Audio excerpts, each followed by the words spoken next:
Ahoj, čau. Z toho minulého videa se nám trošku změnila rodina, hlavně máma, ta otěhotněla. Táta ten trošku schlapnul, takže už je konče chlap. A syn je úplně normál, nevím, co je na něm jinýho. A máma čeká další miminka a dneska bych chtěla prohlídnout si jako celý náš dům, předělat tady to. To jsou hlavně věci, co když máma sní, tak bude dvakrát těhotnější, že porodí třeba 4 děti, maximálně. Když sní růžovou, porodí 3 děti, a když sní zelenou, tak porodí 4 děti maximálně, no to je jedno. No tak, prostě máma nám otěhotněla, má tady různé věci už prostě. To je zase to malčího, tak se jde převíknout, tak se uvidíme potom. Tak. OK. Tak mami, můžu jít hrát na kompel? Jasně, že nesmíš jít hrát na kompel. Ty jdeš pěkně do školky. Tak, dáme ti. Co chceš za oblečení? To máme tady. Pak tu máme to. Pak tady máme. Sakra, to nejde se brát. No tak ti dáme třeba to. Ach jo, ale jsem chtěl svoje oblečení normální. To je tvoje normální oblečení. Akorát jdeš jenom do školky. Ale nevím, jestli tě dneska pošlu do školky. A proč? Sakra, telefonuje mi doktor. No, protože jsem chtěla jít prozkoumat náš starý dům. Furt tam máme dost věcí. Takže, dobrý den, pan doktor.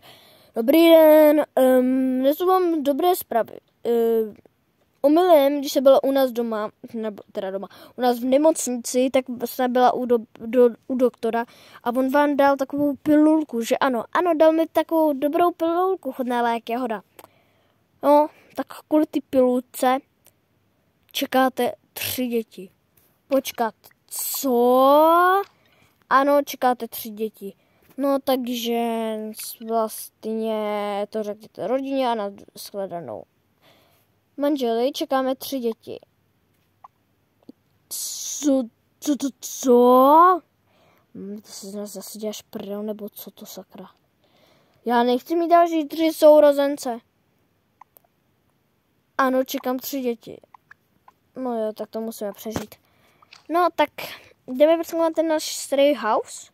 Klidně. Tak jdeme, láska, ty si vezme oblečení do práce.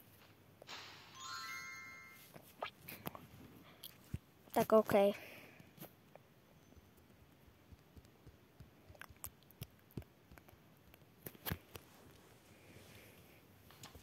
No. Tak kde je náš starý barák? No, teďka jsem přesně to neznal. Tady? Nebo tady? Jo, je v městěčku takovém. Nákupci. No tak tam jedeme.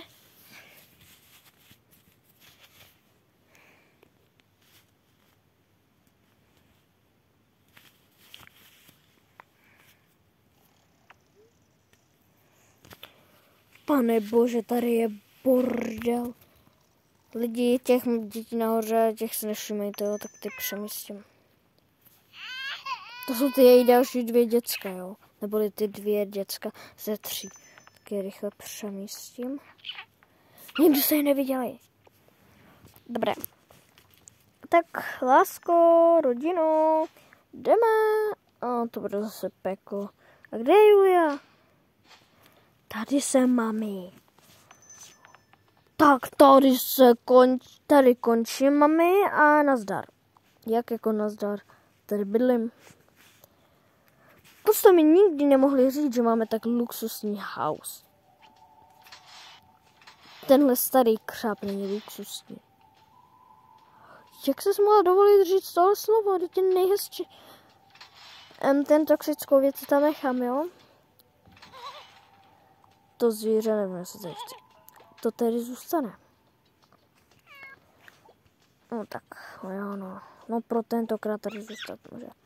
Zbytek vyhazuju. No telku se tady možná nechám, tak rekonstrukce houseu.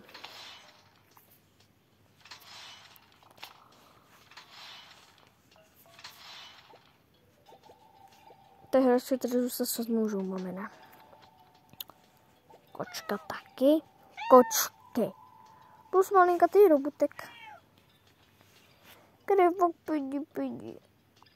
A ten bydlí tady v tomhle. To je jedno, kde bydlí. Hlavně se tady udělá bordel. Tak tady je nějaké jídlo. Tady jsou nějaký krámy, které můžeme dát tady nahoru. Máme to, nejsou krámy, to jsou věci, začaly můj život v Toca Boca. No to bylo takový krámy, si nazbírala. Jaký zase krámy? No to je jedno.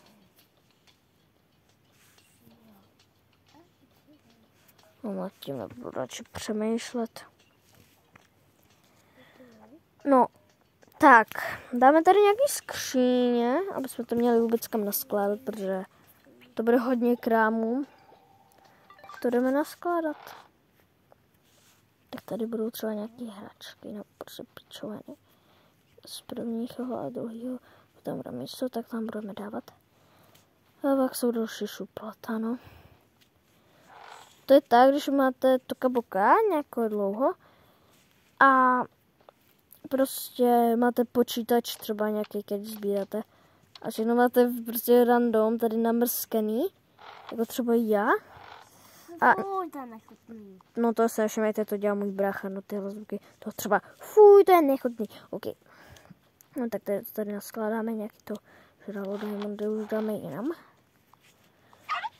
Tyhle to jsou zvuky zas. A zbytek do jiných šuplíků. Kočky s kočkama, psy s psama, jako třeba. Abys nebyl brusem, tak ti tady dám kamoše. Kočky s kočkama. Myš bude třeba s robotem, tady bude třeba žrádlo. Tady bude myš s malinkým robotkem. No, nice. Tak máme to tady nějak porovnaný, hele, tady jak jsou. Kámo, to jsou tak třeba tady věci.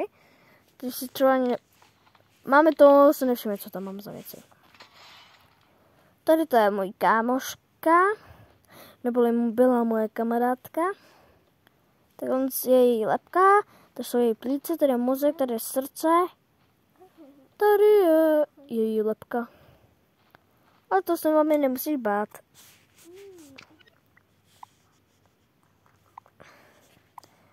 Nikdo se nebojí, zlatíčko. Ale bojí.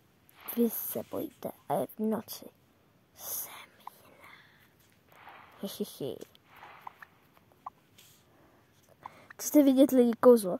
Když dáte takhle co prostě vampíro, pak dáte takhle srdíčko a pak dáte takhle, počkejte, třeba vzít to prostě prčic a prostě dáte takhle, no počkej, ono to nefunguje.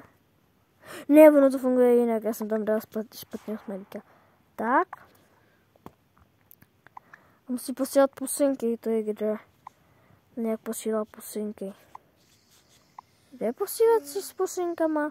Jak dává pusinku? Lidi, já jsem fakt slepá, protože mě v to nejde už dál posnout. Já jsem fakt mega slepá.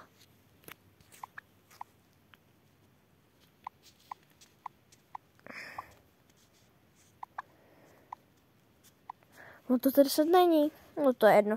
No tak když to dáte, tak prostě to srdíčko je černý. No to je všechno.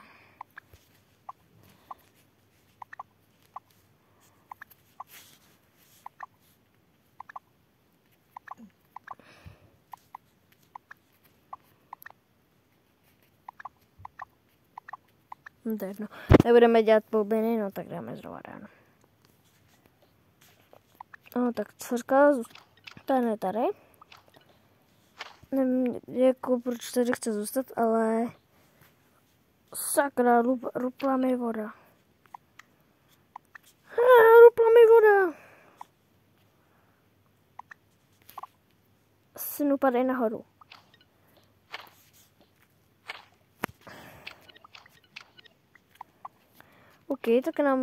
Tak tady máte znovu trik, který jsem hledala. No, nevšimejte si, ale teďka potřebuji něco najít, jo?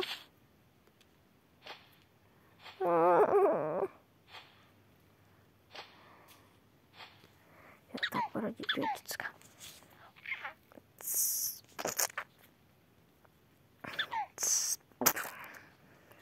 No tak to je fakt nejlepší chvíle, kdy se můžou narodit dvě malý děcka.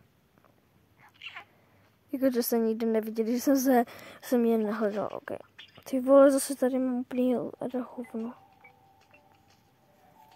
Tak, nice. To jsou za sračky. No tak jsme ukážeme, co je tady v šuplíčku, no. My máme tady to. Co tady? Jo, to máme. No co je tady to? Jsou takovýhle lidi. Aha, to je house party. Jo. To je nějaký panelák, jak se aspoň přijde, co to je. Ale za 18 korun.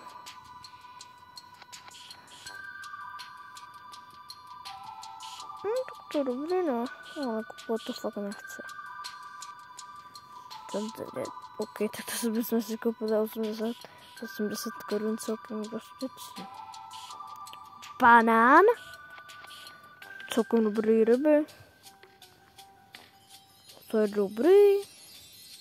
Vedle ryba, tuleň. Promiňte, neumím mluvit. Nějaká divná chobotnice, která vypadá jak nějaká, prostě nějaký, no to je jedno. Koupili bychom si to je celkem dost věcí. A takhle, co by to vypadalo vevnitř. To je dobrý. To je cute. Pod vodou to vypadá dobré.